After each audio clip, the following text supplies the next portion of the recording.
Our hero, Dan Woo-sung, conquers the world of martial arts, also known as Jang-Hu, and earns the title of Fist King because he uses his fist alone during fights. Unrivaled by everyone, one day he is ambushed by a bunch of goons from the demonic faction. He kills many of them except two. These two are quite strong, and not beyond killing their own comrades in order to meet their means. Their cruelty and the symbol on their weapon expose their identity to Woo-sung. Woo-sung rushes towards one of them while claiming to finish him off with 10 strikes. But each strike misses his vital points, because he is restrained by his opponent's companion with thin threads all over his body. When he strikes 9 times, the puppet master tightens his thread on Woo-sung, holding him in place as the other opponent pierces his body with his sword. Even before taking his last breath, he is able to strike his enemy the 10th time in the jaw. With that, his life ends as Dan Woo-sung, who wishes to hit his enemy once again before his death. He awakens in the Juhua safe house as Lie Ginon, who is the eldest son of the Yunha merchant group. When he wakes up, he checks himself for injuries and is surprised to find none. But when he glances at his new face in the mirror,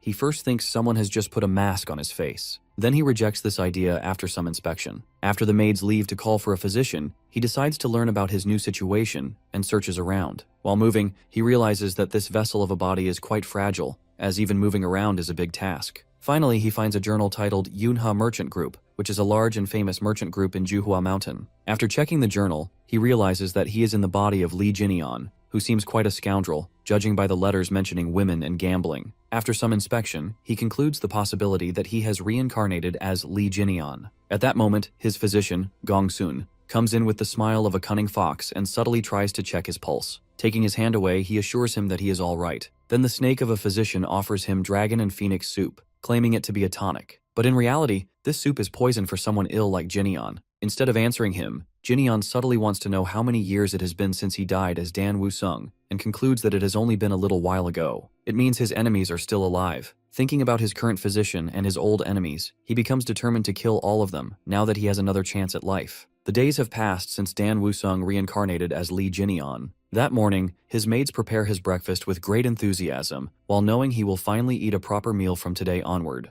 Until now, he has been on a strict porridge diet for his health. One maid urges the others to hurry, as Ginon could return from his walk at any moment. Her sentence cuts short when the door opens and Ginon steps inside. He checks the breakfast and tells them to keep it simple from now on, just like this. As he heads to his room, one maid notices his improved physique and comments on his better health, with the others quickly agreeing. After a while, Ginon starts his breakfast, when the sly snake Gongsun Mung arrives to ruin his mood. Ginon grumpily allows him inside, and Gongsun immediately senses the rudeness, but still wears a wide grin as he greets him. Ginon meanwhile looks at him skeptically, knowing this man always has some agenda when he grovels. A smirk plays on Ginion's lips as he plans to make him confess his crime. For this purpose, he nonchalantly asks about Gongsun's reason for being there. At that, Gongsun launches into his usual melodrama, claiming he can't bear the loneliness, so he comes to see Ginon. Then he subtly comments on how Ginion's complexion looks different, undermining all of Ginion's physical recovery in a single remark. This catches Ginion's attention, and he quips that Gongsun's effort must mean trying to lure him into drinking dragon phoenix soup. Gongsun doesn't expect him to know anything about the soup,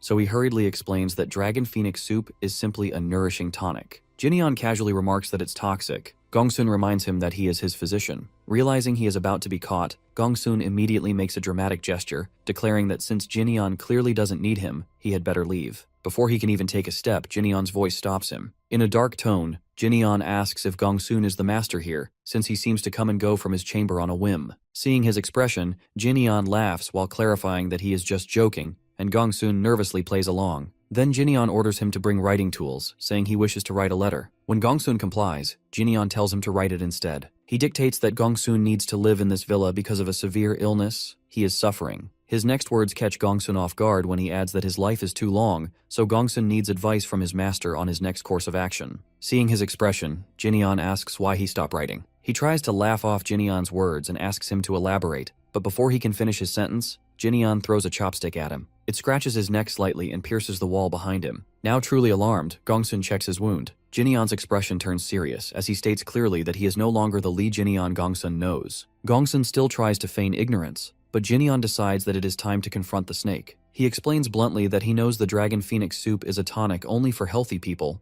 but Ginion's body is far too fragile to absorb it as a tonic, making it toxic for someone sick like him. And yet Gongsun, despite being a physician, somehow doesn't know this. He made Ginon drink the soup just the day before, and the next morning, he was clearly checking Ginion's pulse to see the effects. Not only that, when Ginon told him to leave the soup on the counter, His expression revealed unmistakable killing intent. Ginon states that he knows someone like Gongsun can't act on his own, so he tells him to write the name of his master on the letter. Gongsun first tries a dramatic approach, asking how Ginon could suspect someone as kind as him. Then he takes a deep theatrical sigh only to drop the act in the next moment and reveal his true colors, sneering that he didn't know a scoundrel like Ginon had a brain to figure out things. Ginon understands there is no longer any pretense. Gongsun coldly replies that his true intention is to kill him in silence. Now glancing at the servants, Gongsun decides their blood must also be shed to cover up Jinion's assassination. But before he can ready his poison needle, Ginion appears behind him, and with one swift attack, Gongsun is knocked down. Nonchalantly resuming his meal, Ginion comments that Gongsun really shouldn't get distracted during their conversations. While looking at his bruised hands from his earlier strike on Gongsun, he feels frustrated at his fragile body. All he needs is to recover the strength he once had in his past life. He knows that once he achieves it, he will be unstoppable, enough to face the entire Yunha merchant group if they are truly behind his assassination attempt. For that purpose, he must return to the group to investigate Gongsun further one day. The next moment, he stumbles and sits down as a sudden headache strikes. He remembers Gongsun, and then the memories of this body, Lie Ginion's body, rush into him all at once. After the shockwave settles, a tear slips from his eye as he learns the real story of Ginion. He was untalented and average, unlike his second and third brothers, who were smart and strong.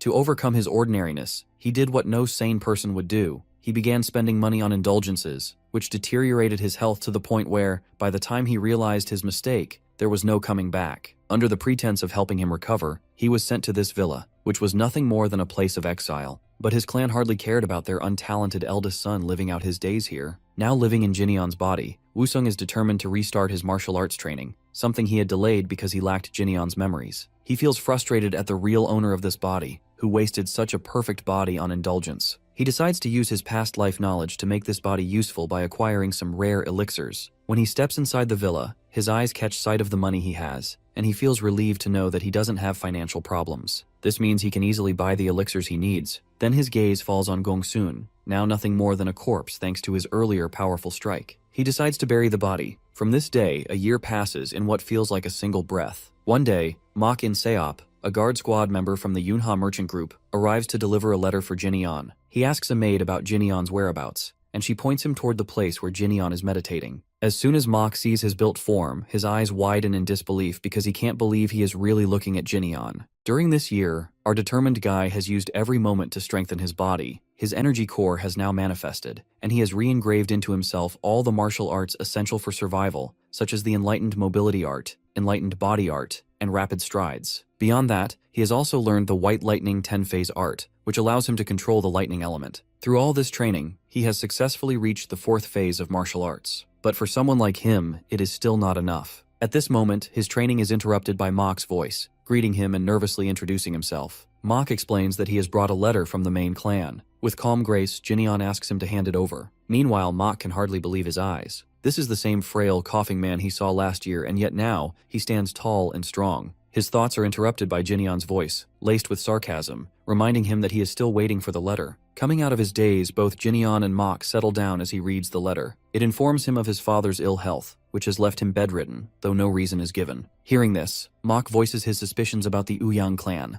This clan is nothing but a group of vultures who demand exorbitant fees from the Yunha merchant group under the pretense of providing protection. Over time, the payments have increased to the point where they can no longer be paid lightly. He asks whether the Uang clan has done anything significant to deserve such a raise in pay. This truly angers Mok, who vents his frustration at the group, saying they have done nothing to deserve it. He recalls the incident when the Yuna group faced the Little Deity sect, which tried to impose a large sum of tax on their trade. At that time, the Uang clan casually told the group they had nothing to do with them, except when they needed to meet for some serious discussion. Mok adds that even the guard captain can't take action because Uang Hu is associated with the group. This catches Jinion's attention, as he knows this name from his Jianghu days. Uang Hu, a man quite famous there. Ginion now clearly sees the picture. Uang Hu is someone strong, taking advantage of his power to harass the Yunha merchant group, which he considers too weak to matter. At that moment, he decides that the issue will either end in death or he will personally teach Uang Hu a lesson. Mok is taken aback, but he goes on to mention another matter that has left Jinion's father bedridden. It turns out his younger brothers were foolish enough to start a sword duel in front of the entire Yunha merchant group. He can hardly believe their stupidity, realizing it angered their father so much that he fell ill from the stress. Mok tries to console him, saying the matter has nothing to do with him, but he cuts him off and stands up because he can no longer play a passive role. Mok is startled by his sudden resolve. Our boy then seriously tells Mok to keep the letter because he will see the situation for himself. When Mok returns to his squad, the first thing he does is relay the news to his comrades about how someone like Lie Ginon has become a martial artist.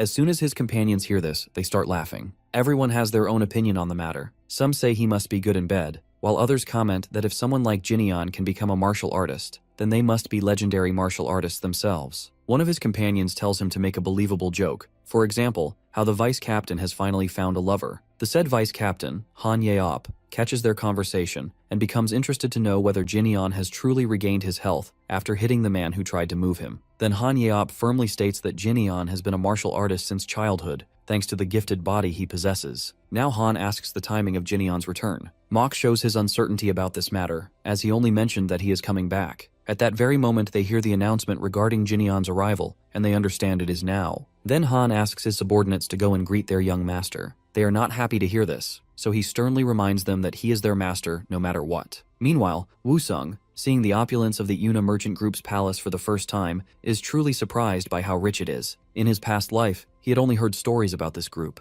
but now, seeing it up close, he realizes that Ginon is not just well off, he is bloody rich. He tells his maids to rest since he is going to visit his father. As he walks ahead, he is surprised by the silence, as no one bothers to greet him. His wish is soon fulfilled when a large number of guards greet him with their swords. Then Han greets him, commenting on how Ginon looks almost unrecognizable. He also expresses his delight at seeing him healthy. Han's subordinates assume he is merely flattering Ginon, believing Han has no pride, since in the past their master always insulted him for his consideration. At that moment, they are also bracing for a crude insult, but they are truly taken aback when Ginon greets them by commenting on how good of a welcome it is for someone troublesome like him. Seeing their shocked expressions, Mok insists that he has already told everyone Ginon has really changed. Noticing this, Han, who is escorting our boy to his father's chamber, has a soft expression on his face, and Ginon finally starts to feel like he is their ally instead of a hostile figure. When they enter, Han informs him that he has already told his father about his arrival, for which he thanks him. Their conversation is interrupted by the hand of his youngest brother, Jae-eon, who greets him with a mocking comment while calling him a pervert. Seeing him like this, Jae-eon remarks that he looks like a completely different person. When Ginon has the audacity to glare at him, Jae-eon clenches his fist on his shoulder. Han, who has witnessed Ginon getting beaten by youngest brother in the past, doesn't want him to face the same treatment on his first day back. He gently takes Jae-eon's hand off Ginion's shoulder while commenting that both brothers should be happy to see each other after such a long time. But to his shock, Jae-eon slaps Han for touching him without permission. Jae-eon doesn't like his poor behavior toward him and warns him, while asking if he is looking down on him. Next moment, he declares that he is ready to teach him a lesson. Before he can act, our dude slaps him hard enough to knock him to the ground. Jae-eon is completely baffled by this. The next moment, Ginon clenches his fist on Jae-eon's shoulder, letting him feel his strength, while expressing that he was quite excited on his way here. Jae-eon shouts in pain, babbling profanities at his brother while calling him insane. Hearing this, our guy deadpans that he will be calling him Big Brother from now on. Meanwhile, Lee Hwa-yeon, the Yuna merchant group's second son, notices quite a commotion in front of his father's room. He asks Han about it, and the vice captain comments that there is an argument between his eldest and younger brothers. To hear this, Hwa-yeon immediately assumes it will be Jae-eon harassing their eldest brother and rushes inside, worried about her big brother's ill condition. But he is startled to see it is actually Ginon, sternly warning his younger brother to be quiet when they are in front of their father's room. Then he notices middle brother presence. After a moment, Hwa-yeon settles in front of his eldest brother, who gives Jae-eon a punishment to keep his hands in the air. Seeing him, Hwa-yeon feels relieved to see he is healthy. However, Jae-eon is clearly unhappy with the situation. Ginon assures him that he is healthy now. Then he notices Hwa-yeon's injured fist and asks whether Jae-eon did it. Hwa-yeon tries to brush off the question, but our boy furiously turns to his youngest brother and slaps him hard for raising his hand against his elder brother. Poor Jae-eon has no choice but to comply if he doesn't want more beating. He can't believe he is the same weak Ginon who used to massage his shoulder because he was scared of getting another beating from his youngest brother. The scene brings a nervous happiness to Hwa-yeon's face, as he thinks about how Ginon is now beating Jae-eon, while in the past, it was the other way around. Then Ginon also settles down. Hwa-yeon is curious about his change in personality and body, but instead of answering him, he simply comments that he has good eyes, as his gaze catches the scrolls in front of his middle brother. While opening one, he asks about the contents inside. Hwa-yeon explains that the scroll holds the list of employees who are going to accompany him to the conference room tomorrow. Then he checks the list of employees and notices Gongsun's name, as it is his main purpose to inquire about any employee. After checking the list, he immediately knows what he wants to know, that Gongsun, along with many other employees, is recommended by none other than Uang. Then he seriously turns to his brothers and darkly asks whether both or one of them are working for Uang. Both brothers furiously deny it, insisting they can't hand their merchant group over to that clan. He smiles, seeing that he doesn't need to eliminate his brothers because they are telling the truth. With a decision made, he gets up and asks whether all of the higher-ups will be at the conference. His nerdy brother answers affirmatively. At that, he declares his decision to attend the conference as well. Before they can protest, he leaves the room, ignoring their objections. They are completely dumbfounded to see their brother's sudden change in personality. At that moment, Jaeyeon wishes to go to Juhua Mountain as well. Meanwhile, Jineon stands in front of his father's room and enters with his permission. His father, the merchant group leader Seongmin, notices him immediately. He asks about the commotion outside, but Jineon just brushes it off while sitting down. Then he mentions how he has heard rumors of his father being under stress. His father confirms it by adding that he is always under stress, but now his old body is not strong enough to withstand it. Then his father raises his hand to touch his son's face, feeling how healthy and changed he looks. He asks whether he is really Jineon. When his father expresses his happiness to see him well and touches him tenderly, something stirs inside him. As Woo-sung, he never knows the feeling of having a parent, but he knows how it feels to have a father. He remembers his father as someone strong and broad-built, but now, taking his hand in his own, he realizes how fragile his target has become. At that, he consoles him, saying he is going to get rid of all that has brought him to this condition. His father doesn't believe it, but he stresses that Seongmin doesn't need to worry about anything as he is the one to handle it. Seeing his determined expression, even his father starts to sweat. The next day, everyone gathers at the Yunha Merchant Group's conference room, where Hwayeon is briefing everyone. Uang is also present there. His subordinates, who are wondering about him, immediately notice Jineon's presence. Uang assumes that Jineon has come here to solidify his position in the group. Meanwhile, after Hwayeon finishes his briefing, he asks whether anyone has any objections. Before he can proceed, Uang raises his hand, saying he has a demand to make. He suggests a person who can serve as a guard for Jineon, as he currently doesn't have one. At that, a commotion stirs within the Yunha Merchant Group over this intrusion, as there are already plenty of employees recommended by Uang. But the person who tries to speak against it is threatened by Uang, which shuts him up. Then Uang asks whether anyone has any objections to his suggestion. Everyone remains silent, too scared to speak. Just as he is about to proceed, our boy raises his hand to remind him that he does, in fact, have objections. He then seriously gives his own suggestion to fire the squad guard leader, Uang. The Yunha Merchant Group members grow worried upon hearing this, while the Uang clan chuckles, assuming he must be joking, as Uang is considered necessary for the Merchant Group's security. Uang, however, is arrogant. He informs our boy that he has been bedridden for so long that he doesn't know he has no right to fire him. The next moment, Jineon does what no one expects. He punches the land so hard that it almost shakes the building. Then, deadpanning, he reminds this snake that despite Uyang's influence, he is forgetting that Jineon is the real master of the Yunha Merchant Group. A little while ago, he had already informed Hwayeon about his plan to fire Uang. Hwayeon, however, doesn't think it is a good idea because the Uang clan is more powerful than them. Instead of answering directly, he asks, when someone underestimates the martial artists of Jianghu, aren't they eaten alive because of their arrogant assumptions? Then he points out how many employees around them are from the Uang clan, making it feel like the Yunha Merchant Group is being swallowed whole by them. His nerdy brother, noticing this, understands what he is trying to say. Then Jineon assures him that he doesn't need to worry because he is going to handle it. Now, looking at his elder brother, Hwayeon understands with a nervous smile exactly how his elder brother plans to handle it. Seeing this, the Uang clan immediately draws their swords in a threatening manner, demanding that he explain himself. Hans is furious at their insolence in raising swords against their master. He steps in front of Jineon to protect him, but with an unfazed expression, our boy remarks on how insolent it is for the Uang clan to raise their swords against their employer. He threatens them in a dark tone, warning that they must have a death wish. Then, he suddenly changes the direction of the conversation, saying he is going to compensate Uang because he feels bad. Uang is confused upon hearing this. Jineon explains that he has ruined Uang's perfect retirement plan. Then he elaborates on what Uang was really planning. First, he would eliminate Jineon through Gongsun. Then, as he was already making Jineon's other two brothers clash with each other, it worked in Uyang's favor that their father fell ill because of this conflict. In the end, all Uang would need to do was manipulate one of the brothers and use him as a puppet to gain full control over the Yunha Merchant Group. At that, Uang starts laughing, claiming that Jineon is just making up stories. But he continues, deadpanning that Uyang's plan began to fall apart the moment he personally killed Uyang's assassin, Gongsun. Uang's eyes widen at this revelation. He can't believe what he has just heard. Our boy adds that he killed the poor assassin with one strike, giving him an easy death. Then he casually says that Uang Hu should put in more effort to make a proper plan if he wants to control the merchant group. Besides, he adds, he will also be charging him for the damages he has caused. Now Uang has had enough of Jinion's words. Furious, he raises his fist and threatens to kill him. Before he can even land a blow, Jinion blocks his fist with his own. The moment their fists clash, Uang Hu senses a surge of lightning energy, making him realize that Jinion has truly become a martial artist. Everyone around them is also shocked to witness the display of power from our dude. Jinion, on the other hand, dramatically remarks that Uang is attacking someone who has just finished recuperating. Then he declares that he will let it slide, because they are going to have an official duel. Someone announces the beginning of the official duel. Uang Hu asks whether that will be enough. With a cocky expression, he claims that they are going to duel until one of them is dead. After hearing this, Uang Hu calmly remarks that it seems Jinion must have been trained under a good sect, judging by his efficiency and skill in martial arts. But, raising his sword, he claims he is going to make him understand the difference in experience between the two of them. Jinion, however, swiftly dodges his attack and doesn't appreciate the taunt about experience. While ducking, he drives his fist into Uyang's gut, declaring that he has 100 years more experience than Uang Hu. Uang Hu coughs up blood, unable to comprehend the true scale of Jinion's skill. Jinion, on the other hand,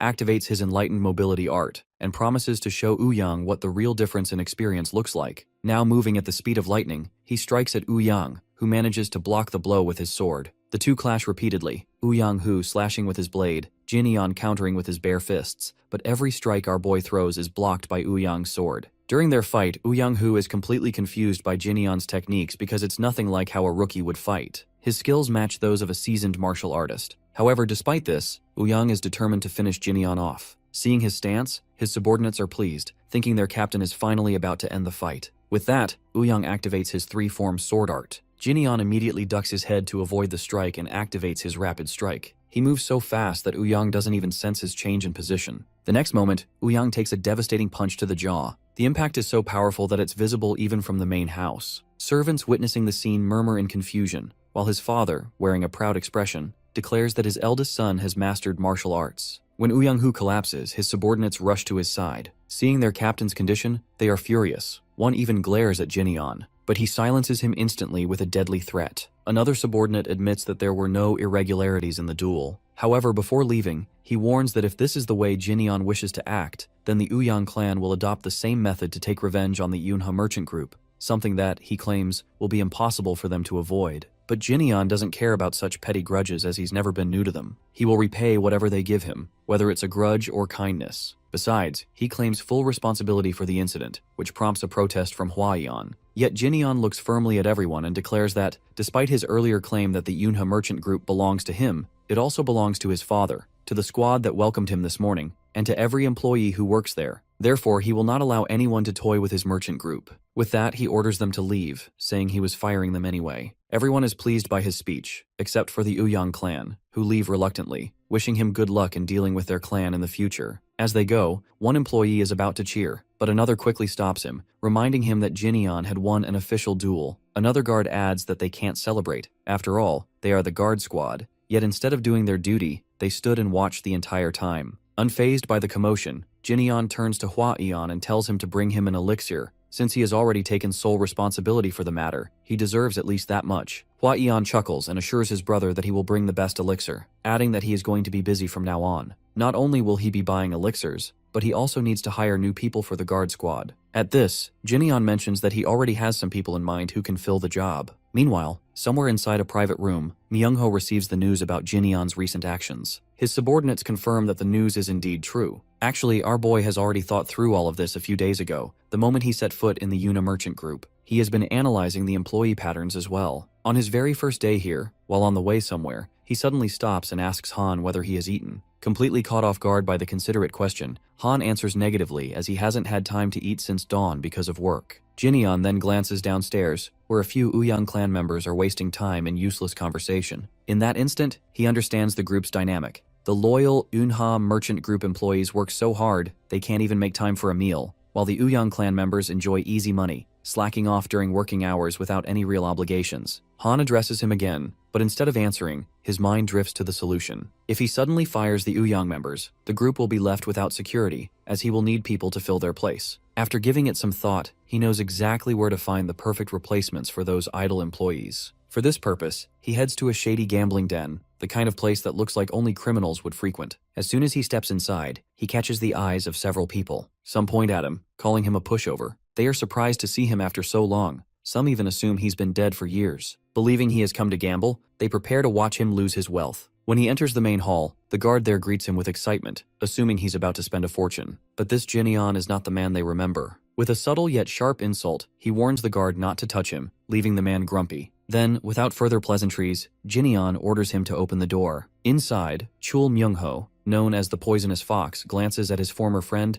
and comments that his improved health must be the result of a long recuperation. His companions Yuk Jinbo and Yuk Myung-ho also greet him. Myung-ho, with a smirk, reminds them to at least ask after Jinion's well-being since he's been sick for so long. At that, both Yuk brothers apologize, while Myung-ho mockingly claims that Jinion is his friend. Jinion scoffs at this so-called friendship. On the surface, it looks as if they're childhood buddies, but in reality, Myung-ho has always used this false camaraderie as a way to harass him and squeeze money out of him, exploiting his weaknesses. With a serious expression, he wonders if the new generation has come up with an entirely different and twisted definition of friendship. Unaware of Jinion's true thoughts, Myung-ho eagerly urges him to start gambling, claiming it's been far too long. In truth, Myung-ho is itching to fleece him for a hefty sum, confident that no one else would be foolish enough to fall into his trap. Feigning friendliness, Myung-ho insists he'll treat him in honor of his return. But when he offers no immediate response, Myung-ho grows irritated and pushes him to say something. Jinion calmly replies that he's thinking. When his vulture of a friend presses to know what he's thinking about,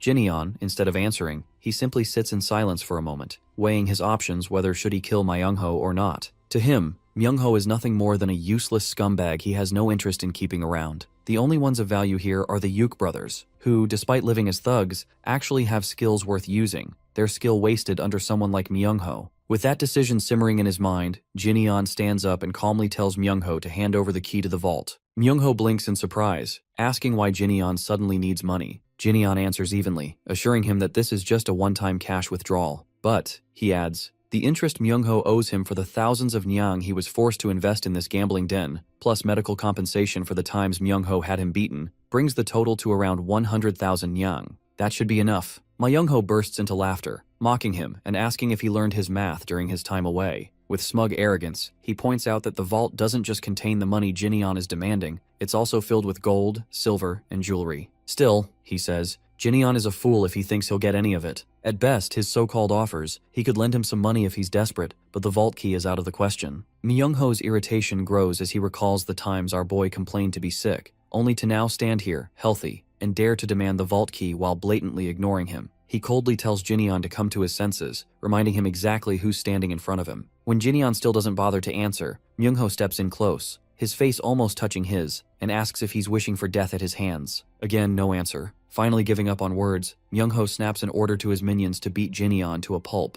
One of the Yuk brothers grabs him from behind, preparing to slam his head onto the table. But Jinion's expression darkens. This, he realizes, is him being kind. The next moment, he hurls one Yuk brother straight into the wall. The other rushes forward, but Jinion sidesteps, using the table for leverage, and in a flash shatters his ankle. That brother goes down instantly. Jinion turns back, surprised to see the Yuk brothers rising again despite their broken bones, their eyes completely devoid of fear. That sight actually excites him as he's fired up now to get them. Both brothers charge at him together, but within seconds, Jinion vanishes from their line of sight. In the blink of an eye, he's behind them, moving with blinding speed. He grabs both of their heads and slams them together, reminding them coldly that he's not going to warn them again. Now, with the rowdy brothers down, the only one left is cowardly Myung-ho, who's been hiding behind them. Jinion turns to his old friend with a sinister smile. Myung-ho, trying to mask his fear, nervously speaks to Jinion in a friendly tone, suggesting he should tell his friends about learning martial arts, all while keeping one hand hidden behind him. He eyes him suspiciously, questioning his reason but responding with his usual calm demeanor. When Jinion steps toward him,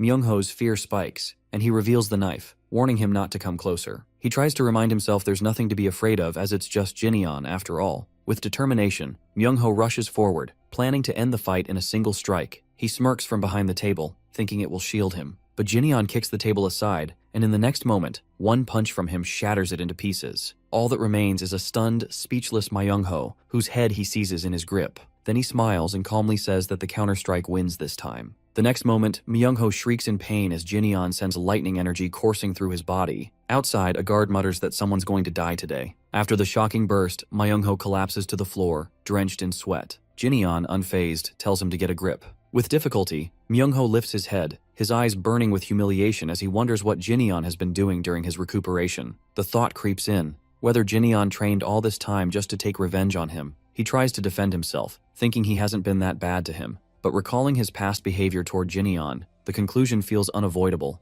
This is payback. Forcing a nervous smile, Myungho tells our boy to demand anything, except the vault key. That makes Jinian pause. This is exactly what he wanted to hear. Myungho quickly reminds him that despite his bad behavior, they've been childhood friends, and he reluctantly plays along. Hearing this, Myungho's face brightens, and he immediately hugs a very irritated Jinian, assuring him there will be no more beatings or harassment from now on. Jinian doesn't buy it. He pushes him off, grimacing, and says his sweet words are making him sick. Despite his irritation, Myungho keeps talking, insisting they aren't just friends while he's promoting him to brother. He immediately turns to his minions and orders them to greet their big brother. Both of them obey without question, looking rather clueless. Inside, however, Myungho is smirking, thinking how Jinian is someone who once lived at his feet and followed him like a puppy. The moment he gets the chance, he plans to grab his guards and run. He's certain he can deal with any other problem afterward. On the other side, Jinian addresses the twins directly, telling them that when he calls someone brother, that bond lasts for a lifetime. The Yuk brothers glance at Myungho for approval, and Myungho urges them to swear, declaring that they are now sworn brothers. The twins immediately pledge their loyalty to Jinian as their big brother. Myungho feels satisfied with the progress,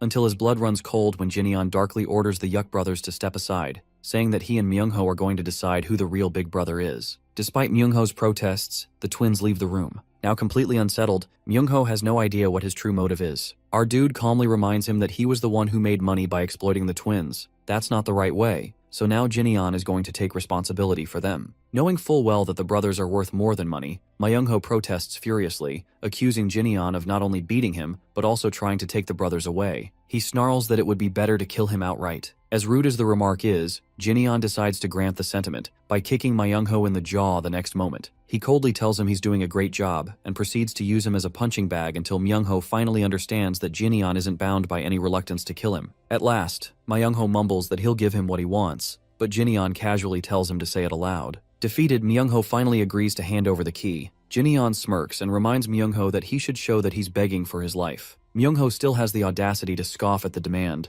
mocking whether he should be more respectful instead. He learns his lesson quickly when Jinian throws him aside, leaving him to wonder if he's gone insane. As soon as the Yuk brothers see him, they immediately turn to ask whether he's lost. With no choice left, Myungho confesses that he is lost and that from now on, they will be serving Jinian. The sheer humiliation makes Myungho feel like crying. For a brief moment, he thinks like a sensible human being and decides to let the brothers go so they can have a better life with the Yunha merchant group. But when both brothers look at each other and agree to serve Jinian, Myungho's irritation flares again at what he sees as their ingratitude. After the matter is settled, Myungho storms out, irritated and muttering while complaining about never trusting black-haired people. As soon as those around him notice he's without the Yuk twins, they're ready to beat him now that his security is gone. Seeing the hostile faces surrounding him, Myungho's arrogance flares that he's still the poisonous fox, and he reminds them of it with a loud shout. He even has the guts to challenge them to come at him. The men take the bait, weapons in hand, their fury boiling over. Cursing his luck for leaving in this state, Myungho prepares for the worst, but before anyone reaches him, Jinian steps in to defend him.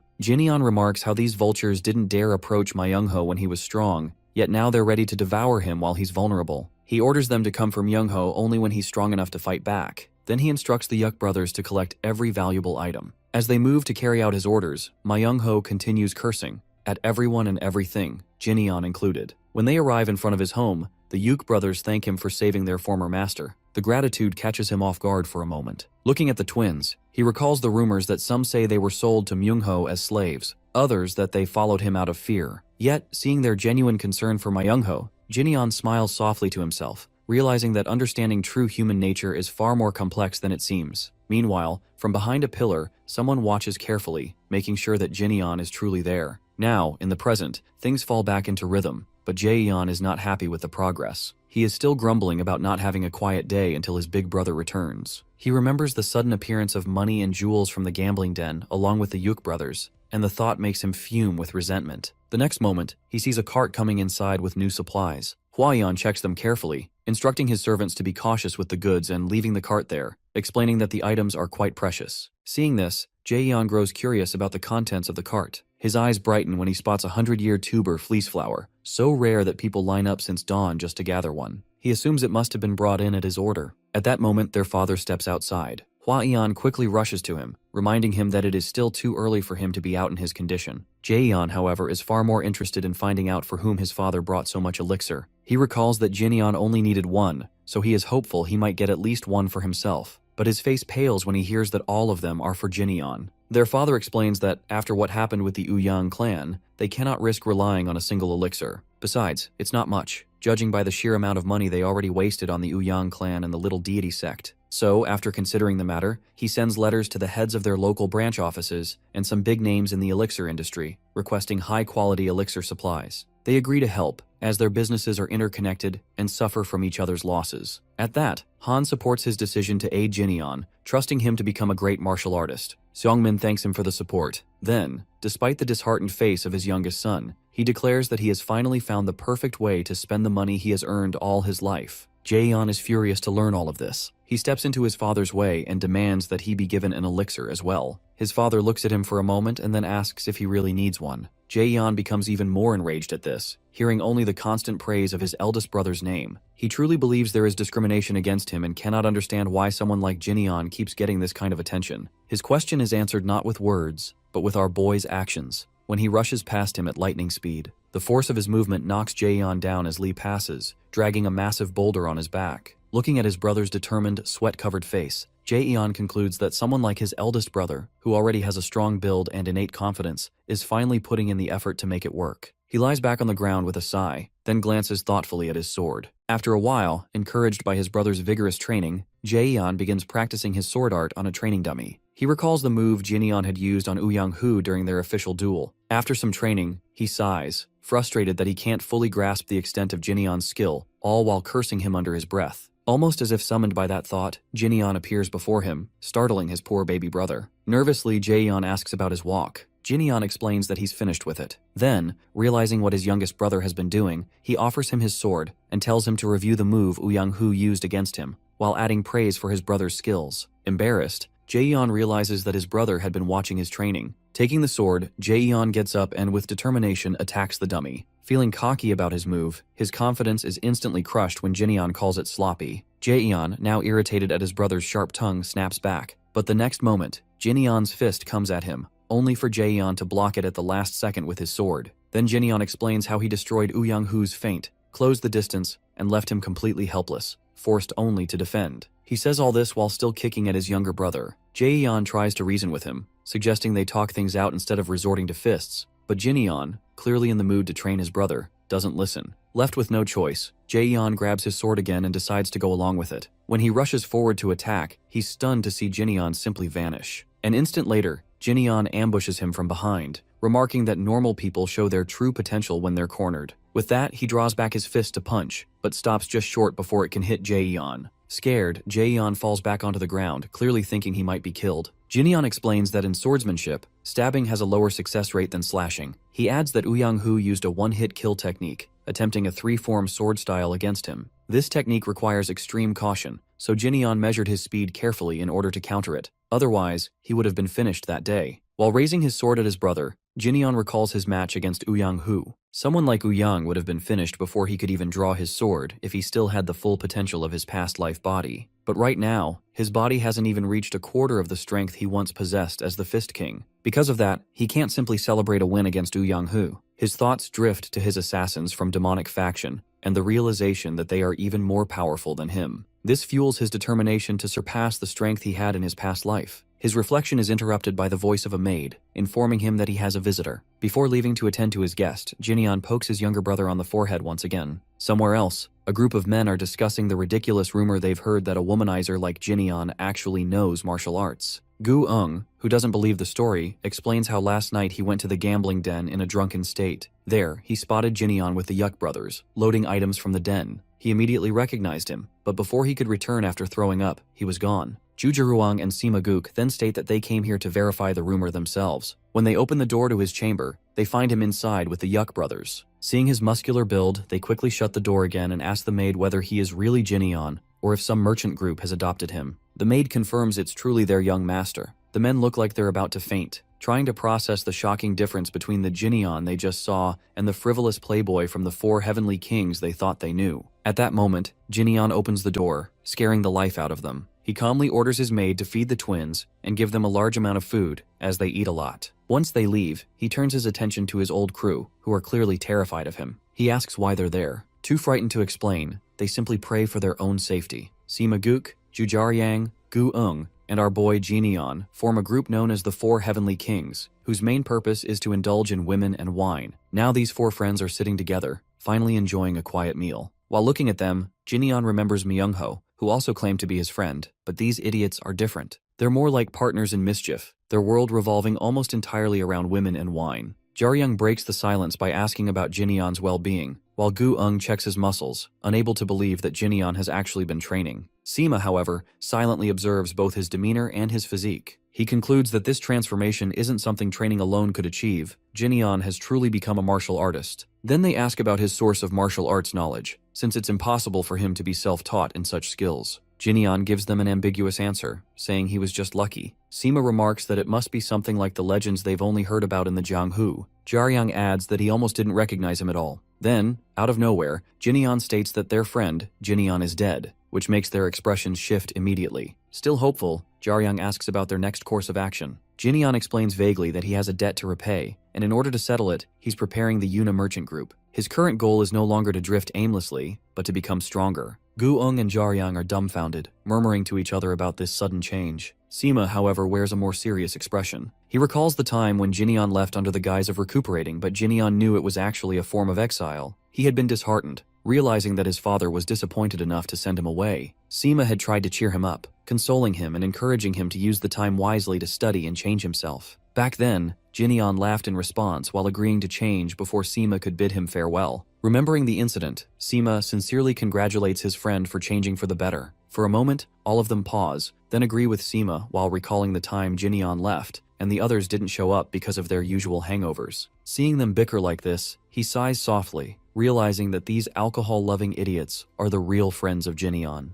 Pouring alcohol for his friends, he asks about their own plans now that he has changed. At that, they all nervously declare that they are not the type to change. Still, while celebrating, they're happy that at least Ginon has stepped out from the shadow of their group to face the world. After a day of drinking and laughter, all his friends leave, greeting him warmly and reminding him to reach out if he needs them. On their way back, they once again discuss Ginion's transformation, and Sima suggests they head home. Jaryang teases him about a possible betrothal, but Sima simply tells him to go home and study. Their banter continues until they decide to settle into Sweet Scent House to get even more drunk. Meanwhile, at the same Sweet Scent House, the sect leader of the little deity sect, Yomji-sang, is furious upon hearing about Uyang-hu's death. Members of the Uang clan recount everything about the official duel between Ginon and their captain. When the sect leader asks about the weapon Ginon used, they answer that the former Fist King relied solely on his fists. Hearing this, the sect leader's expression darkens with displeasure. The Uang clan members again press for revenge, but the sect leader reminds them that they cannot seek vengeance for a fair duel. Uyang's clan member protests, saying that the sect leader and Uyang-hu were supposed to be friends, and that he should honor this bond. Yom Ji-sang's temper flares, and he snaps that he has no obligation to a dead man. He then orders them to take the corpse away and apologize to his escort for the trouble. Afterward, Yom Ji-sang's thoughts wander to another problem, as the Yuna merchant group has refused to pay their tax. Without Uyang as their trump card, they have lost their leverage. His subordinate reminds him that their refusal to pay means they no longer acknowledge the sect's authority. Yom Ji-sang agrees. The subordinate then asks if he plans to kill them, but their leader Shakes replies that they are not some underworld goons. The subordinate presses, asking if he intends to simply let them go. Before he can respond, Yom Ji-sang spots 3 of Jinion's friends still chatting about their friend's transformation. He notices their presence and walks past them, intentionally mentioning the Yuna merchant group. Speaking just loud enough for them to hear, he muses aloud about how much wealth Jinion's father and Jinion himself as the heir must hold. Sima catches the remark immediately and takes the bait. After that, Sima rushes to his friends and tells him everything, but Jinion only yawns at the news. Sima reminds him that they might attack at any moment, especially since they no longer have a security squad after eliminating Uyang-hu. Meanwhile, Jinion is already thinking about the little deity sect, which is something Mok has already informed him about. After a brief moment of thought, he asks Sima where the sect members are now. Sima replies that they're at their base. Jinion then tells him to come inside and hands him a robe to put on. His loyal friend complies while asking again about their exact location. Jinion answers that they're at the guard squad's warehouse. When Sima realizes that he plans to head straight to the little deity sect's base, he freaks out. He reminds Ginon that it's just the two of them, while the entire sect will be there and they don't even have a proper plan. While taking out his weapon, Ginon clarifies to his friend that this is the plan. Then, pressing the knife lightly against Sima's throat, he orders him to lead the way. His poor friend has no choice but to guide him to the little deity sect's base, where dozens of guards stand watch over the main gate. Finally, at the entrance, Sima reminds him that he's useless in a fight. He calmly tells his friend to leave, as he's going inside alone. Sima is a little disappointed by the dismissal and warns him again about the danger of charging into a place with hundreds of guards. But Ginon simply slams the door open and declares that he's going to do exactly what he used to do in his past life. As Dan Wusung, our boy's life rule is simple: never back down from a fight. Not when he's just an orphan struggling with the world of Jianghu, and not even during his reign as the Fist King. Even now he refuses to step aside, especially when it comes to his love for battle. The moment everyone notices the door swing open, they turn toward him. But our dude strolls in without a trace of fear and asks for their leader. One guard, furious at the intruder's audacity, steps forward to beat him. But Ginon moves faster, while grabbing the man by the neck and knocking him down in one swift motion. The guards warn him that he's standing in their den. Before the fight escalates, the sect leader himself appears, drawn by the commotion, and demands to know his identity. Ginon calmly claims to be an assassin. The sect leader is amused as he's never in his life seen an assassin walk in so brazenly. Then his eyes fall on Ginion's bruised fist, and a memory stirs about the conversation he had with a member of the Uang clan. In an instant, he realizes exactly who stands before him: Ginon. Our dude haughtily replies that he might be Ginon. This brightens the sect leader's face, as he certainly wasn't expecting someone like him to barge into his territory, but it makes things far easier. He fully intends to take advantage of this opportunity. Without hesitation, he orders his guards to seize him. Meanwhile, our guy recalls the last time he fought multiple opponents in his past life. As the battle begins, he's aware that his current body isn't at the same peak strength as before, but that doesn't mean he can't enjoy the fight. With each strike, he knocks down guards left and right, punching and flooring them in rapid succession. Some guards instinctively back away, shaken by the monstrous strength he displays while fighting so many opponents barehanded.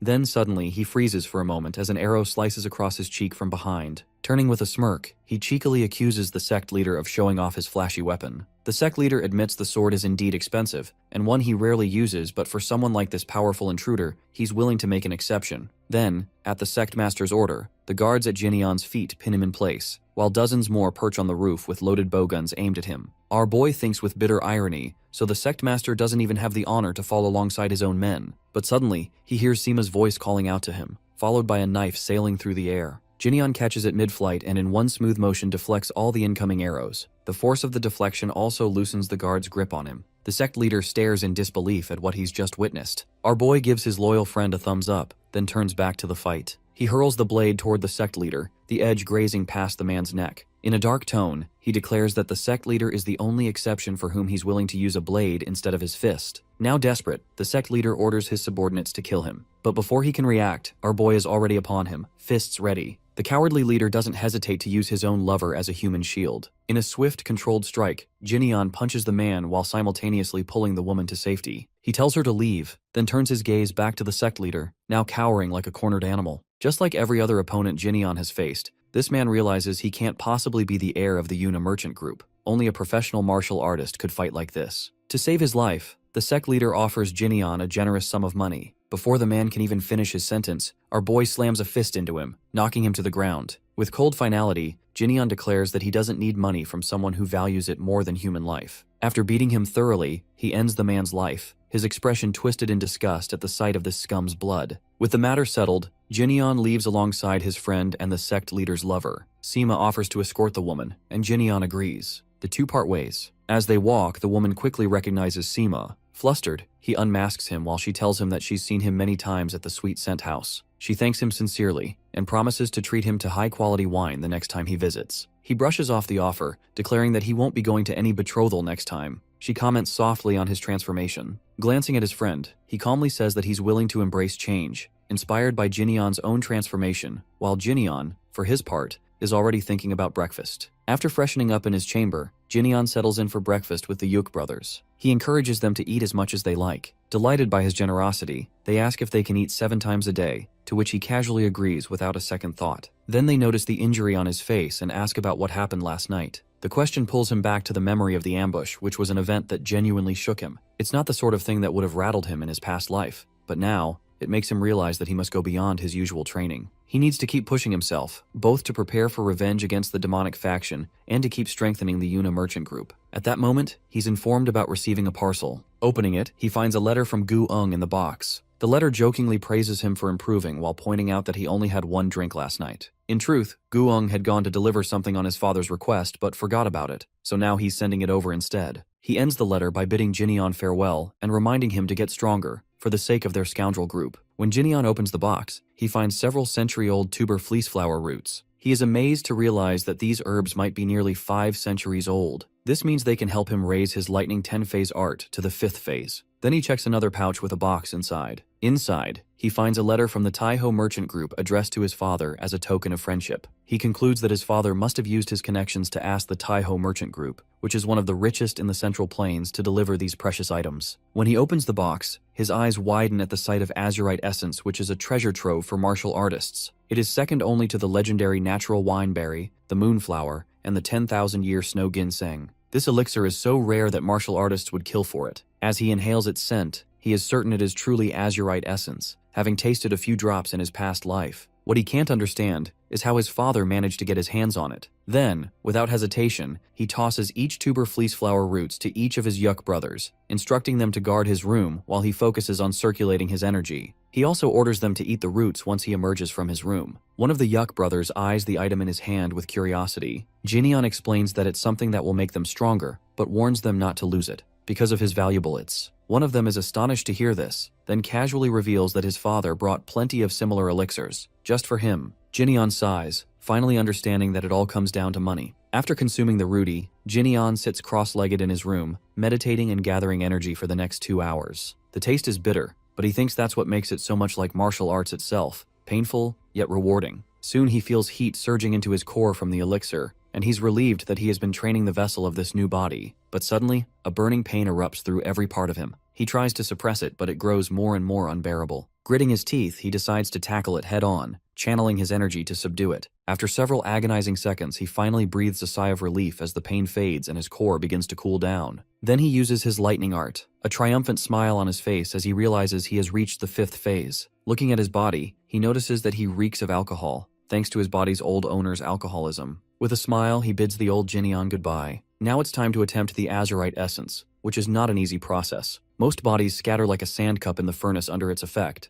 but he knows he has to endure it. In the next moment, he senses the spirit energy of the essence surrounding him, as if testing him. At first, he decides to suppress his greed for power, but then he changes his mind and pushes against the energy, determined to surpass it and become insanely strong. 7 days pass while he remains confined in his room, working with the energy. His nerdy younger brother grows worried about him. He is stopped by Yuk brother, who reminds him that their master strictly forbids anyone from entering the room. Before the nerdy brother can say anything, a large explosion erupts from his room, and he stands there like a ghost, eyes blazing with purple lightning. The Yuk brothers are stunned by the sight, but Huaiyan, the smartest among them, immediately recognizes it as the infamous energy deviation by the stench in the air. They rush to him as he collapses on the floor. The Yuk brothers try desperately to wake him up. Huaiyan, worried and scared, approaches his eldest brother, who raises his head with the same intense expression. Ginon gets up and looks at his brother. His expression makes him appear like a revengeful ghost. He starts walking ahead. When his middle brother asks where he is going, he replies that he needs to cool off a bit and warns them not to follow him, leaving a very baffled Huaiyan questioning his statement. He is jumping from building to building at full speed, trying to get away not only from his home but also from his street. The power surging inside him, thanks to the azurite essence he consumes, makes him nearly uncontrollable. Ginion's body is not strong enough to withstand the essence's power, which becomes uncontainable for the Fist King.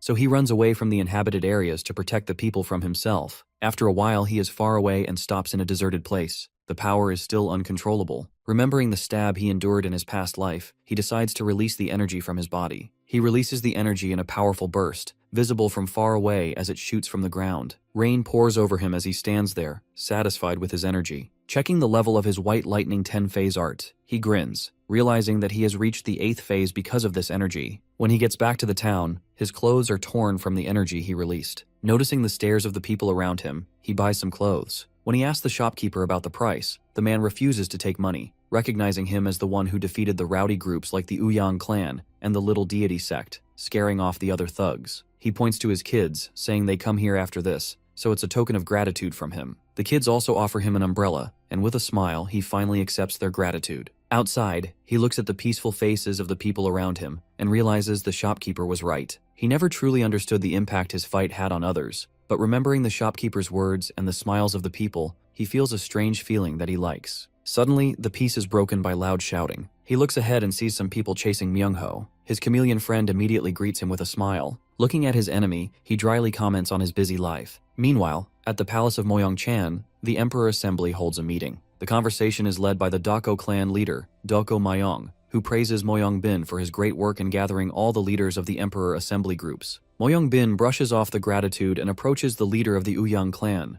Uyang Saeng, regarding the death of Uyang Hu at the hands of our hero. The Uyang patriarch is quite embarrassed to hear it, especially when Moyong-bin mentions that Uyang Hu was a pro-martial artist who often got into trouble with the Yunha merchant group. Now, the head of the Emperor Assembly and the leader of the Namgong clan laugh at him. Uyang Hu had also held the title of one of the strongest martial artists, yet they find it ridiculous that someone like him was defeated by a mere member of a merchant group. The leader of the Uyang clan tries to reason that Uyang Hu had already been banished from the clan, but he darkly expresses his intent to teach Jinian a lesson, to make him recognize the supremacy of his clan. On the other side, our dude and his self-centered friend are being chased by the Crimson Reaper Alliance group. They demand that he hand over Myung-ho, who inform Jinian about these wannabe kings in the downtown district. Myung-ho explains that these people stole the books he had for his auction business. He then asks his former friends about his hand's condition. Showing his bruised hands, Myung-ho jokes that he can hear them. Seeing this, he turns to the underworld goons and asks them to return Myung-ho once his hands are fully healed. Everyone starts mocking the sanity of our dude, casually talking to them like this. But when Jinian doesn't react to their mocking, they realize he is not an ordinary guy, that he carries an oppressive aura. Still, they are angry and decide to beat him. One of the punks stops the others and comes forward. He asks Jinian if he really knows their true identity. The next moment, he is about to threaten our dude, but he doesn't get a chance to finish his sentence before a hard poke from Jinian sends him crashing into a wall far away. Everyone is shocked to see it. Unfazed by their expressions, Jinian casually tells them to get lost, saying it's time he eats something,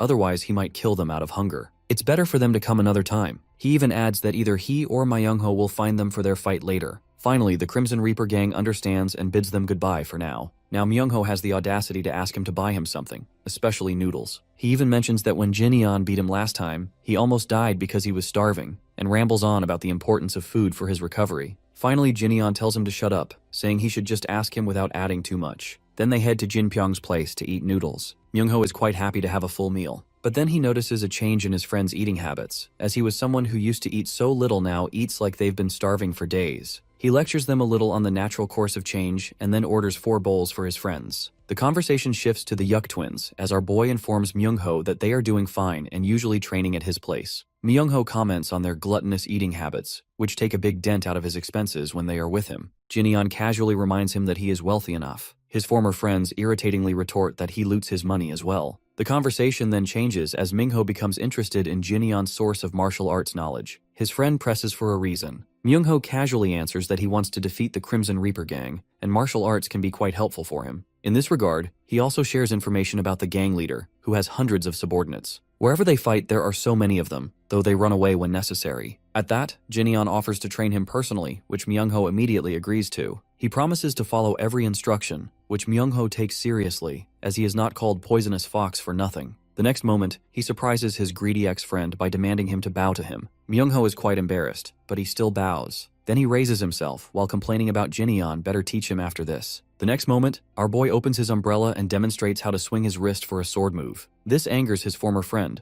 as he just bowed while complaining about how he was going to dump trash on his merchant group gate. But the next moment, he is hit by the same umbrella as Jinian instructs him to hold it with one hand and swing it the same way he demonstrates. He must do this with the borrowed umbrella hundreds of thousands of times before coming back to find him. Myung-ho hesitates, unsure if he can really repeat this stunt that many times. While taunting him with his title, Jinian tells him to give up on learning martial arts if he can't do it. Myung-ho remains hesitant even after the warning. Our dude decides to give his former friend a reality check. He grabs his collar and reminds him that killing someone is not child's play. The umbrella swinging exercise will train his arms so he can kill dozens of Crimson Reaper gang members with a wooden sword. Yet so far, he has only been running scared from them. Then he deadpans that someone pitiful like him might as well just die. Myung-ho nervously replies that he doesn't want to die. Calmly, Jinian asks him to choose whether he wants to become a person worth the title of Poisonous Fox or stay like a cowardly rat. For a moment, His former friend remains silent. Then he finally asks to borrow the umbrella and leaves with it. After paying for him and sending off his friend, Ginon ponders over what he said and wonders whether Myungho will stick with the training or not. His thoughts then turn to the Crimson Reaper Alliance gang, and he decides to keep his promise to track them down. Meanwhile, at the base of the Passion House, the leader is furious, beating some of his subordinates while others quiver at what is happening. He demands to know their reason for letting Myungho go. After learning everything, the gang leader contemplates, but he can't digest the fact that a merchant group's son stands against his rowdy underworld minions. One of his subordinates explains that Ginon is not just someone claiming to be a master in martial arts. Some even say he is the strongest person in the Yanghua region,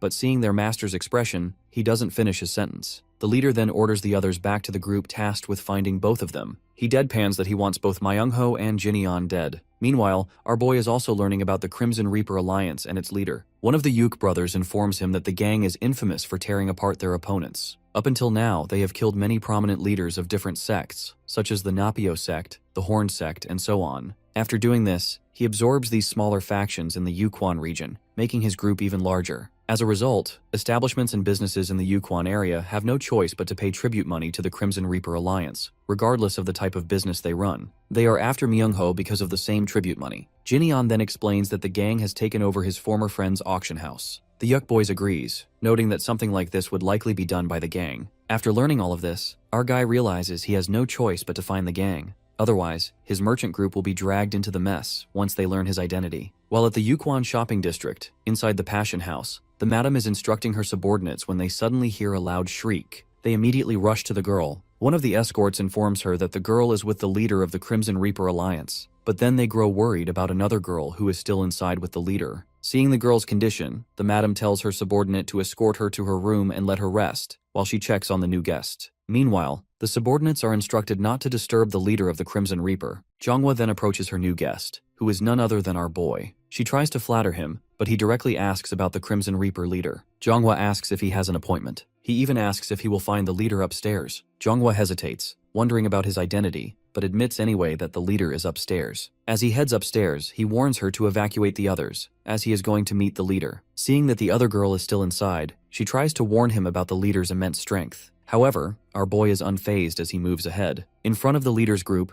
the guards warn him that this is a restricted area, but he keeps going. When a guard tries to stop him, he simply throws him behind like he is nothing. The other guards of the Crimson Reaper Alliance prepare to fight, asking whether our oblivious boy even knows who they are. He calmly asks again about the whereabouts of their leader. It seems everyone around is part of the Crimson Reaper Alliance, as a large number of men hurry toward him with the clear intent to kill. Ginon, on the other hand, calmly tells them that he also intends to kill them. One of them comes at him with a sword, but he grabs the man's head and throws him away. Another goon rushes at him, but he dodges the attack and kills him with his own weapon. He then rips open the door of one room, but it's not the right one. He wonders aloud whether he needs to destroy the doors of every room in order to find the leader. Without hesitation, he bursts through every door on this floor, but the leader is in none of them. He concludes that he needs to search for him on the next floor. After a while, on the 5th floor, the leader is sitting in his room when the door suddenly smashes open. His subordinate immediately informs him that the person who did it is none other than the merchant group's son they are searching for. It seems the leader also notices the chaos outside and casually asks whether our boy is there to pay the debt of his former friend. Ginon, however, casually comments that the leader is on too high a floor. The leader asks whether he is afraid to climb higher while fighting the welcome party of his subordinates. Our boy moves ahead, calmly telling him that it's his specialty to perform these kinds of stunts. When he comes face to face with the leader, the rowdy man looks like a giant compared to him. The so-called giant notices the height difference and grins, declaring that his specialty is looking down on others. Looking at his haughty expression, Ginon knows that he is the typical kind of underworld thug, bad enough that he doesn't feel guilty about beating him up. This is exactly why he likes these kinds of punks. In the next moment, he notices a girl behind the leader, clearly bleeding. The leader follows his gaze and grins, haughtily declaring that he couldn't control his strength. Our boy is beyond furious at a person who has no conscience and likely never will. He asks the leader to let the girl go, all while pondering the way he will kill him. Noticing the fire in his eyes, the leader claims that anyone who comes to finish him off has the same intense gaze, but in the end, he rips them apart with his own hands. Meanwhile, people outside scramble to escape the impending danger. One of the members shouts that a crazy person is trying to crash the Passion House. It seems that this crazy person is not our boy, but his so-called childhood friend, who is swinging his umbrella and driving everyone away. He has finally swung the umbrella 2,874 times. However, he is frustrated, realizing he still hasn't completed the task of 100,000 swings, and he starts counting again from the beginning.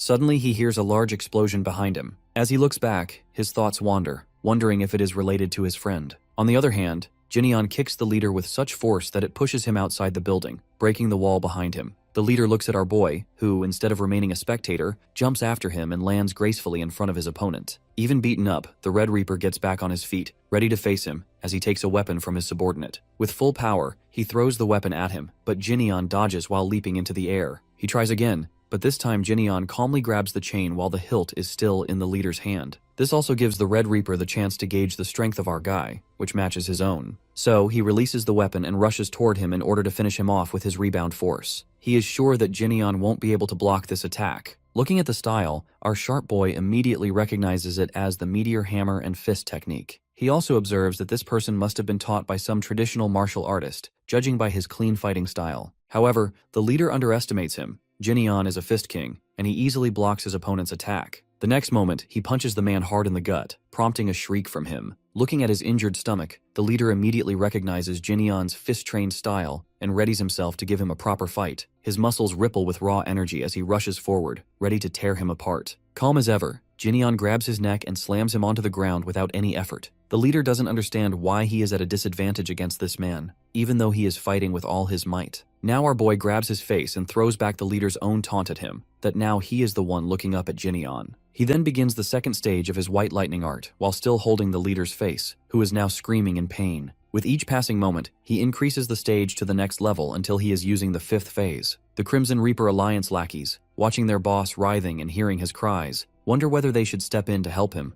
though their faces clearly show the fear holding them back. One of them recognizes the technique of the White Lightning 10-stage art. When Ginon finishes, everyone is overwhelmed to see nothing but ashes where their leader once stood. Rising to his feet, he looks coldly at the Crimson Reaper group and asks who gave them the right to collect taxes and tribute money from the hard-earned wages of weak people. Then he challenges them. If they want to flaunt their strength, they should come to him first. He warns that they will meet the same end as their boss. Meanwhile, the Crimson Reaper Alliance is fired up, while thinking that since he is only one man, they might be able to kill him anyway. Then Myung-ho, looking at him, wonders aloud that if the Red Reaper is dead, they might not need to pay tribute anymore. The man beside him comments that Ginon might start demanding tribute money instead, but Myung-ho immediately denies it, defending his childhood friend. He knows that his friend already has enough money to never stoop to such means. Then he starts counting his umbrella swings once again, which prompts a passerby to comment on his antics, calling him crazy. With each strike Myung-ho swings his umbrella, he recalls the time when Ginon asked him whether he truly wanted to be a rat or a poisonous fox, like he claimed to be. He knows that every person has a spark in their heart to do something,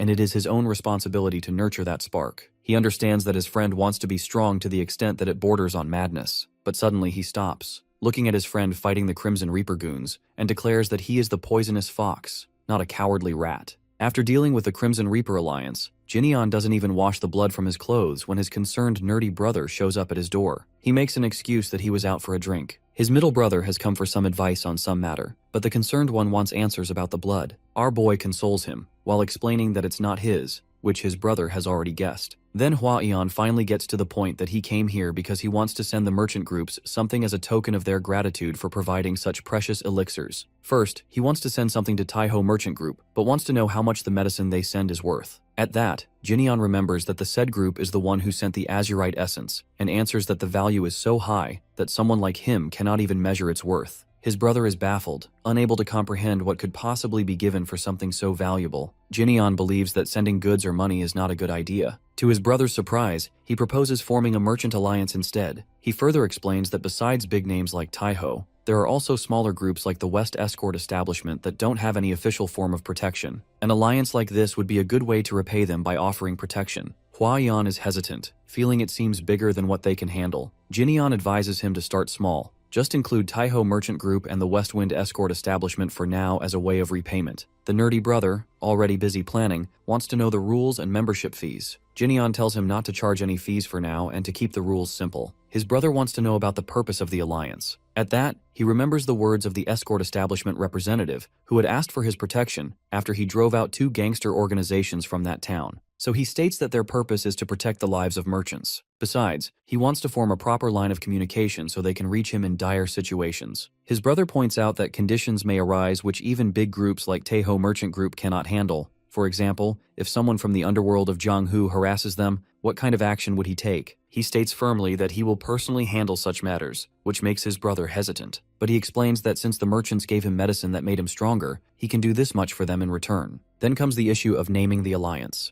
Huayan suggests calling it the Great Merchant Alliance, but he refuses, not wanting it to sound like the Crimson Reaper Alliance, and corrects it to the Great Merchant Association. At that point, Huayan also reminds him that ever since his scoundrel brother came back, his workload has increased. He apologizes, but Huayan brushes it off with a smile, saying it's better for merchants to keep themselves busy. At that moment, one of their subordinates comes shouting that a new problem has arisen. When asked, he reveals in a panic that Lord Uyang and his disciples have personally come. Meanwhile, the said group is sitting in the main hall of the merchant group. Lord Uyang is still furious about the humiliation he received during the Rulers' Association meeting, so he emphasizes to his disciples that each of them must take turns fighting Jineon because he wants to give him a painful death. Besides, their family name cannot be restored with just one victory. All of them comply immediately. Then Shin Sobaek asks whether his two companions are going to use weapons, since he is going with a bare-handed fight. Uyang Myung agrees to use his fists as well, but Woon is not as confident and intends to use his sword. His brother mocks him for this, but Woon reasons that Jineon is someone who has defeated someone like Uyang Hu, who had plenty of experience in Jianghu. Myong, however, scoffs at that, believing Uyang Hu was not strong enough. Finally, he arrogantly orders the servants to summon Jineon to come personally, but instead the Yuk brothers arrive and inform them that they are to come to the annex by the invitation of their master. After a while, the guests stand in front of our boy, who is already waiting for them. He welcomes them, and all three martial artists introduce themselves. He is, however, surprised by the presence of Lord Uyang, who apologizes for coming unannounced, but admits he couldn't resist coming to witness his strength. Jineon understands they are here for a duel and asks about the specific format. Lord Uyang suggests that he fight all of his disciples, since they want to learn from him, while stating the rules. Whoever loses consciousness, becomes immovable, or falls from the ring will be declared the loser. Jineon accepts the simple rules and asks to begin the match. The first is Myong. Lord Uyang is quite cocky about his son's victory. Meanwhile, Myong senses that it doesn't feel like he is facing just a merchant's son, but rather a seasoned Jianghu warrior, which makes him realize that Jineon's victory over Uyang Hu must have been genuine. Jineon asks about his weapon, but before Myong can even finish his haughty reply, he receives a hard punch from Jineon that sends him crashing against the far wall. The cup in Lord Uyang's hand crushes from the shock. Jineon calmly reminds him that he can draw a sword if given the chance, then challenges the next opponent to step forward. Then Woon decides to go next and asks Shin to take care of his brother, which Shin agrees to. Once he stands in front of our boy, Woon is ready to unleash all his power and techniques, and Jineon wants him to do so in order to have a good match. With that, the match begins. Without wasting any time, Woon draws his sword. With a swift motion, he rushes toward our dude, trying to strike him, but Jineon easily dodges. At the same time, he notices that Woon is indeed a fine swordsman. However, Jineon is sharper, as he begins making his moves after carefully observing the pattern of Woon's swordsmanship while dodging. That is why he can now evade every strike with just his bare hands. Now it's time for Jineon to go on the offensive. He starts with the 5th phase of his lightning art and lowers his energy level to the 3rd phase. Woon braces himself, trying to block the attack with a sword swing. In the next moment, Jineon sends a lightning roar attack straight at him, knocking his opponent down with a single strike. Shin doesn't believe it. Myong suggests that they should stop the duel because if all three of them are defeated, it will bring even more shame. However, Shin is not willing to back away from the opportunity to fight someone who uses only bare fists, since he himself has trained in palm strike techniques. He requests a spar with our boy. Seeing his fists, Jineon becomes genuinely excited to fight someone with real skill. With that, both fistmasters clash. The clash continues for a while, with Shin striking and Jineon dodging, but Shin grows annoyed that Jineon has only been defending until now. Determined, he decides to unleash his ultimate attack and see how Jineon will block it. He unleashes his whirlwind wheel-crushing palm strike, creating a small tornado surging toward Jineon, who grins at the impressive move. However, he remarks that it is too big. Calmly, he grabs Shin's foot firmly, making him shout in pain, and then throws him hard onto the ground, commenting that he got a good duel. Myong is sulking because they don't gain anything good from this defeat. Seeing the displeased face of Lord Uyang, Jineon doesn't understand the reason behind it. Meanwhile, Lord Uyang is trembling with anger because he realizes that Jineon is truly undefeated, and bringing in another person would be useless. The problem is that the Ruler Association's pride will be crushed, and he and his clan will also be mocked by this defeat. Deciding on another tactic, he asks Jineon to take a walk to the market.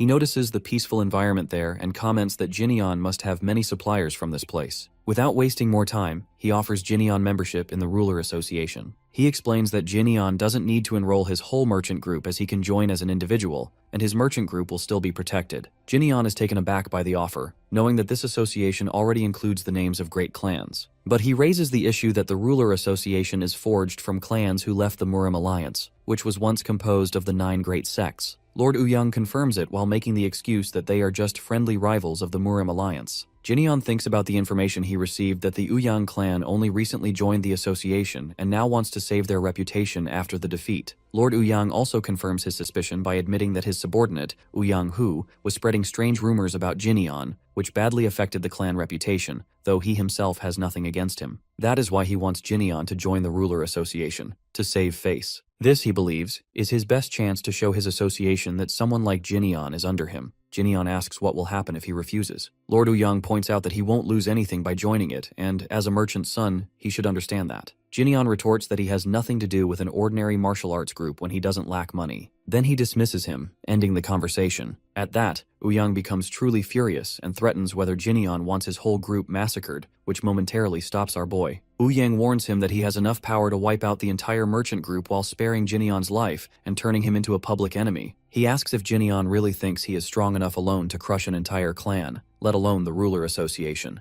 Before he can continue his threat, he receives a strong punch from Ginon, who warns that he will kill him first and then wipe out his whole clan afterward. He even claims he'll send the blame to Uyang's eldest son, warning that it's better if Uang doesn't test him. Lord Uang still has the audacity to call his words the most vile he has ever heard, and accuses him of being a man with no shame or restraint. With that, he releases his Poison Toad Broad Strike, which is a technique Uang specialists are trained to use against leaders of the 4 great clans. He is confident that even with all his power, Ginon cannot withstand this strike, but he freezes when he realizes that Ginon is emitting lightning strokes that are devouring his poison. In the next moment, Ginon punches him so hard that Uang slams into the wall and collapses to the ground, coughing blood. Ginon comments that Uang is much weaker than he pretends to be. Uang tells him to kill him now, because no matter the outcome, Ginon will become a public enemy by doing this, and the Ruler Association will come after him as well. No matter what happens, Uang insists, Ginon will definitely lose. Hearing this, Ginon steps closer to Uang,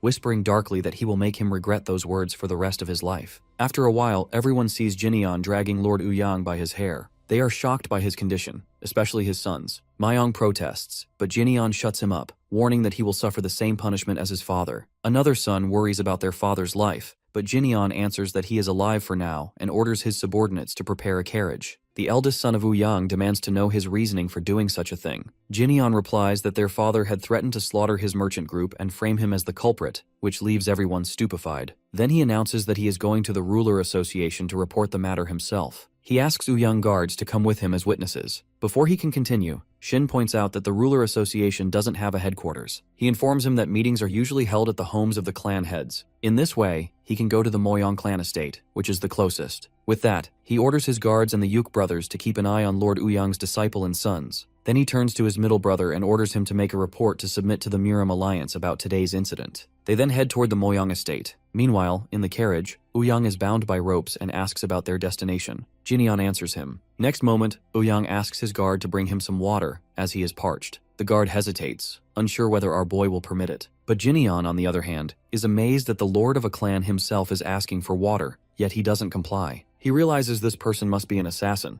With that, he burns him with his lightning. Then the driver asks about the incident, but Ginon tells him to keep going. He then turns to another guard and asks about his assassin association. He explains that it is called the Gold-Silver Assassin Group, as they are usually categorized by gold or silver rank, and he himself is a silver rank assassin. Ginon then asks Lord Uang about the cost of hiring such people, but Uang is reluctant to answer. So our boy threatens to break his body parts, which forces him to comply. He admits that he paid 800 nyang, far more expensive than their usual rate, but our dude points out that it wasn't worth his life, because the assassin group leader was supposed to kill him after he will massacre the entire merchant group. Killing assassins, he explains, is the usual way for clans to cover their dirty hands. He adds that this is the typical way clans clean their tracks. In this way, his life is worth no more than 800 nyang, and he advises the assassin to train harder to raise the value of his life. Ginon changes his tone, saying that someone who kills people for money should not be called human at all, and he even claps sarcastically for the assassin's life purpose. Then he casually points out that their group of 3 assassins now has 1 injured and 1 dead. After a while, they reach Moyang estate. Everyone recognizes Lord Uang, and they are curious about both the situation and Jinion's identity. Finally, Moyang Bin, the leader of the Moyang clan, arrives and asks about Uyang's condition. Then he turns to Jinion and introduces himself. Jinion also introduces himself, though he doesn't quite understand, because the last time he checked, Moyang Chu was the clan leader. Bin asks about the reason behind the Uyang clan leader being dragged in by Jinion as if he were some criminal. Jinion offers to answer and explains the entire situation. One of Bin's subordinates points out that this is a grave matter, especially since the Murim alliance will soon get wind of it. But Bin stops him and asks Jinion's purpose in bringing this issue directly to him. He says he doubts Jinion fully understands the danger of the ruler association, so he assumes Jinion has come to reveal the truth in advance. Then our boy asks about his strategy to tackle this problem, as it may ultimately fall on him. Bin thinks the real answer is to eliminate the danger, but someone like Uyang Sang's murder can easily escalate into making the entire Uyang clan his enemy, while putting him under the surveillance of the Murim alliance. At that moment, Uyang starts shouting at Bin, claiming that he is the one who caused all this chaos, that his mockery pushed him into doing it. Then he pleads with him for help, promising he will do anything in return. Knocking him down, Bin declares that Uyang has no shame left. He then orders his men to arrest the assassins while keeping them alive under watch. Afterward, he politely apologizes for all the mess caused by Uyang, assuring that the ruler association will no longer support the clan. Then he invites Jinion to join him for a meal, and Jinion agrees. After a while, the meal is laid in front of both of them, and Jinion eats to his content. Meanwhile, Bin cannot even understand how someone like Jinion, who defeated the Uyang clan patriarch, can exist. To test him, he asks what strategy Jinion will adopt to resolve this matter, since no matter what, he cannot kill Sang but must handle it in a reasonable way. Jinion asks about his plan instead. So Bin begins outlining his plan, to send Sang to the Murim alliance, which can free them of Sang's deeds and shift the responsibility onto the Uyang clan. Besides, to preserve their standing, the ruler association is ready to take the damage, and he is sure that other clan leaders will agree. Jinion likes the plan. Then he asks whether the former clan leader, Moyang Chu, went through the Golden Basin hand-washing ceremony, which is a kind of retirement ritual. Hearing this, Bin comments that Jinion is slow on the news of the Jianghu world